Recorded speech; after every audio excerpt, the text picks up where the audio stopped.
Aceh adalah sebuah provinsi di Indonesia yang ibu kotanya berada di Banda Aceh.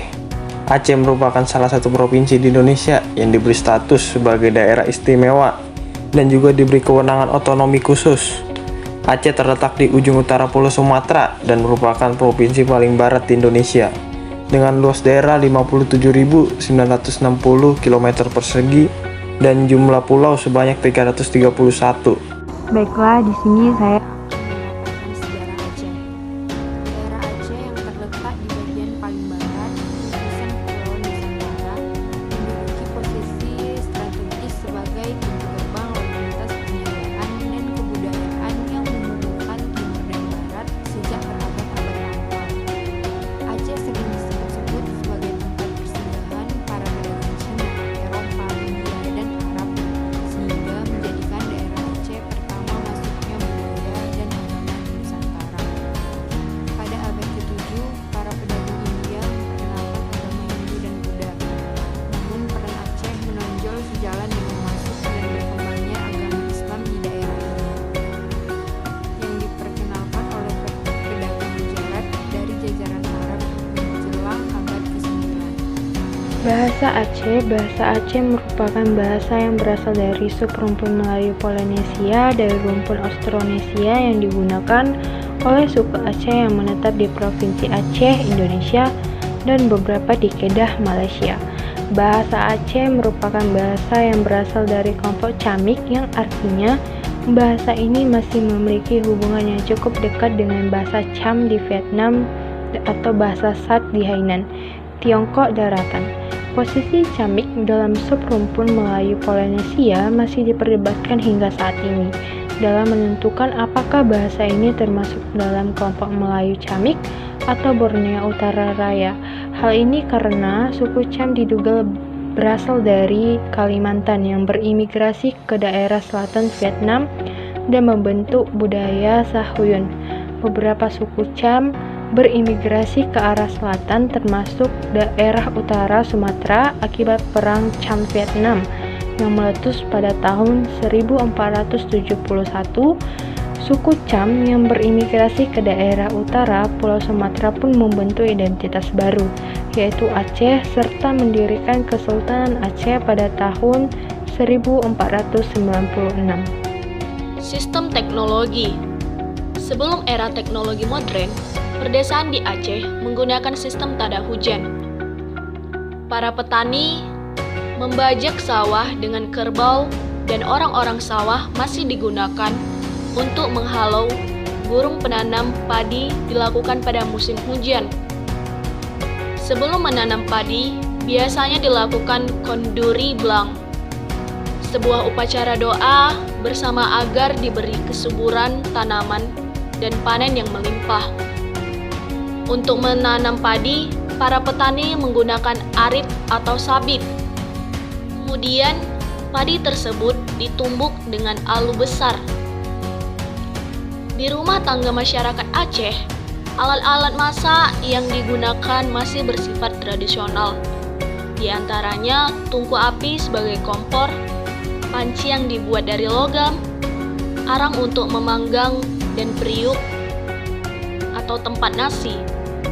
Sebelum dikenalnya piring, masyarakat Aceh menggunakan batok kelapa yang sudah dibersihkan atau lembaran daun pisang. Penggunaan tangan kanan ketika makan juga termasuk norma kesopanan yang sangat fungsional. Sistem mata pencaharian.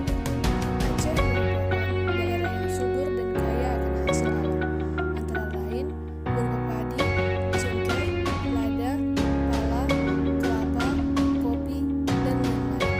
Oleh karena itu, mata pencaharian pokok masyarakat Aceh adalah bertani di sawah dan ladang. Adapun masyarakat yang bermukim di sepanjang pantai dengan mata pencaharian sebagai nelayan. Berbagai jenis mata pencaharian pada masyarakat Aceh. Namun, sebagian besar masyarakatnya adalah sebagai petani padi. Mata pencaharian merupakan satu kebiasaan pada masyarakat tertentu dan merupakan salah satu unsur dari kebudayaan. Adapun sistem kekerabatan di dalam etnis Aceh yaitu dalam sistem kekerabatan, bentuk kekerabatan yang terpenting adalah keluarga inti dengan prinsip keturunan bilateral. Adat menetap sesudah menikah bersifat matrilokal, yaitu tinggal di rumah orang tua istri selama beberapa waktu, sedangkan anak merupakan tanggung jawab ayah sepenuhnya. Dalam sistem kekerabatan tampaknya terdapat kombinasi antara budaya Minangkabau dan Aceh. Garis keturunan diperhitungkan berdasarkan prinsip bilateral, sedang adat menetap sesudah nikah adalah uksorilikal, atau tinggal dalam lingkungan keluarga pihak wanita. Pengetahuan menjadi tiga. Yang pertama, pengetahuan tentang makhluk halus dibagi menjadi beberapa. Yang pertama, burung pincu. Yang kedua, orang Brunei. Yang ketiga, burung pikar. Yang keempat, geonteun. Yang kelima, sanen. Yang kedua, pengetahuan alam fauna dibagi menjadi beberapa. Yang pertama, manok. Yang kedua, kebau. Yang ketiga, banengle. Yang keempat, burung kong. Sistem pengetahuan alam flora dibagi menjadi beberapa. Yang pertama, tumbuh-tumbuhan untuk obat-obatan. Yang kedua, pengetahuan tentang waktu yang baik untuk menanam tanaman muda. Kesenian dan kebudayaan. Kesenian dan kebudayaan masyarakat di kota Aceh.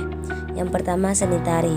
Beragam macam seni tari, yaitu tari Ranum Rampuan, tari Rikok Pulo, tari Tarek Pukat, dan tari Syamun Sair. Berikut adalah video tari-tari tersebut.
Kedua, seni musik.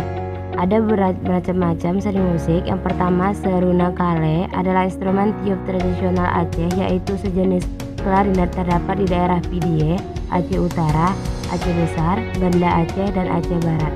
Yang kedua, gendang atau gondrang. Alat ini terbuat dari kayu nangka dan kulit kambing sebagai frame. Yang ketiga, rapai-rapai. Sama halnya dengan gendang, rapai dibuat dari kayu keras, biasanya dari batang nangka yang setelah dibulatkan lalu diberi lubang di tengahnya. Kayu yang telah diberi lubang ini disebut baloh. Ketiga, seni drama atau teater seni. Teater di Aceh berakar dari seni teater rakyat dengan tema yang disesuaikan dengan situasi dan kondisi yang ada. Sederhana menggunakan bahasa daerah Aceh atau dengan bahasa Indonesia. Ada beberapa jenis teater di Aceh yang berkembang di kota Banda Aceh, yaitu teater tradisional dan teater modern. Yang keempat, seni rupa. Bentuk karya seni rupa seperti karya ukir, pahat, arsitektur, bangunan, dan perhiasan dalam perkembangan karya seni rupa masa lalu. Seni ukir dapat dilihat dalam bentuk pada ukiran batu nisan, kepingan uang logam, perisai, pedang, dan cuping. Sistem religi etnis Aceh. Orang Aceh adalah penganut agama Islam yang taat. Meskipun demikian, di antara mereka ada yang masih menjalankan praktek kepercayaan animisme dan dinamisme. Ada orang-orang tertentu yang biasa mempraktekkan guna-guna atau ilmu goib dan kelompok masyarakat yang menjalankan beberapa upacara tradisional yang bukan berasal dari agama Islam, seperti kenduri blang dan kenduri laut. Kenduri blang adalah upacara kesuburan yang biasa dilakukan setiap tahun oleh masyarakat petani Aceh dan Gayo, sedangkan kenduri laut atau upacara turun ke laut diadakan oleh para nelayan Aceh dalam rangka meminta restu kepada penguasa laut. Upacara ini masih dapat ditemukan pada masyarakat desa Ujong, Usong, dan Ujong Blang di Kabupaten Aceh Barat. Biasanya, seekor kerbau kepalanya dibuang ke laut, sedangkan dagingnya dimasak untuk kenduri setelah upacara